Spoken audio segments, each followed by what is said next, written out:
अष्टविनायक, ये श्री गणेश के 8 रूप है। आइए देखते हैं गणेश जी के इन 8 रूप के बारे में। इस वीडियो में देखेंगे हम चौथा रूप जो कि है गजानन। गजानन सविज्ञेयः सांख्येभ्यः सिद्धिदायकः लोभासुर प्रहर्ता व आँखुगष्ट प्रकीर्तितः भगवान श्री गणेश का गजानन नामक अवतार सांख्य ब्रह्म का धारक है। उसको सांख्य योगियों के लिए सिद्धिदायक जानना चाहिए। उसे लोभासुर का संहारक तथा मूषक वाहन पर चलने वाला कहा गया है। एक बार देवताओं के कोषाध्यक्ष कुबेर कैलाश पहुंचे। वहां उन्होंने भगवान शिव पार्वती का दर्शन किया। कुबेर भगवती उमा के अनुपम सौंदर्य को मुग्ध दृष्टि से एकटक निहारने लगे। भगवती पार्वती उन्हें अपनी ओर एकटक निहारते देखकर अत्यंत क्रुद्ध हो गईं। भगवती की कोपदृष्टि से कुबेर अत्यंत भयभीत हो गए। उसी समय भयभीत कुबेर से लोभासुर उत्पन्न हुआ। वह अत्यंत प्रतापी तथा बलवान था। लोभासुर दैत्यगुरु शुक्राचार्य के पास गया। उसने शुक्राचार्य के चरणों में प्रणाम कर उनसे शिष्य बनाने का निवेदन किया। आचार्य ने उसे पंचाक्षरी मंत्र नमः शिवाय की दीक्षा देकर तपस्या करने के लिए वन भेज दिया। निर्जन वन में जाकर उस प्रबल असुर ने स्नान किया। फिर भस्म धारण कर वह भगवान शिव का ध्यान करते हुए पंचाक्षरी मंत्र का जप करने लगा। वह अन्न जल का त्याग कर भगवान शंकर की प्रसन्नता के लिए घोर तप करने लगा। उसने दिव्य सहस्र वर्ष तक अखंड तप किया। उसकी कठोर तपस्या से प्रसन्न होकर भगवान शिव प्रकट हुए। लोभासुर देवाधिदेव भगवान शिव के चरणों में प्रणाम कर उनकी स्तुति करने लगा।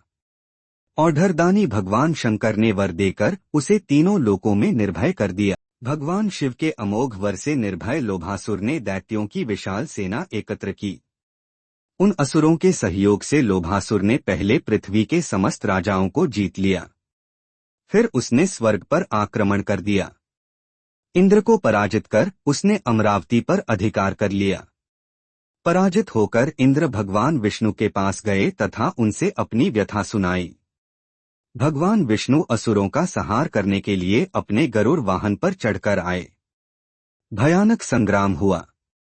भगवान शंकर के वर से अजेय लोभासुर के सामने उनको भी पराजय का मुंह देखना पड़ा।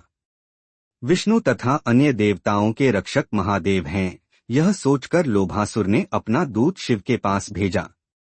दूत ने उनसे कहा, आप परम पराक्रमी लोभासुर से युद्ध कीजिए या पराजय स्वीकार कर कैलाश को खाली कर दीजिए। भगवान शंकर ने अपने द्वारा दिए वरदान को स्मरण कर कैलाश को छोड़ दिया। लोभासुर के आनंद की सीमा न रही। उसके राज्य में समस्त धर्म कर्म समाप्त हो गए। पापों का नग्न नृत्य होने लगा।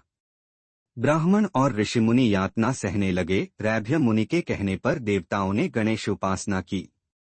प्रसन्न होकर गजानन ने लोभासुर के अत्याचार से देवताओं को मुक्ति दिलाने का वचन दिया। गजानन ने भगवान शिव को लोभासुर के समीप भेजा। वहां शिव ने लोभासुर से साफ शब्दों में गजानन का संदेश सुनाया। तुम गजानन की शरण ग्रहण कर शांतिपूर्ण जीवन बिताओ, अन्यथा युद्ध के लिए तैयार हो जाओ। उसके गुरु शुक्राचार्य ने भी भगवान गजानन की महिमा बताकर गजानन की शरण लेना कल्याणकर बतलाया। लोभासुर ने गणेश तत्व को समझ लिया।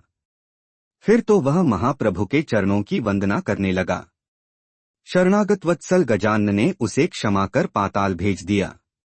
देवता और मुनि सुखी होकर गजानन का गुणगान करने लगे। बाकी के रूप के वीडियो जल्द ही आ रहे हैं। उसे देखने के लिए चैनल को सब्सक्राइब जरूर से कर ले। अगर ये वीडियो अच्छी लगी हो तो लाइक जरूर करें।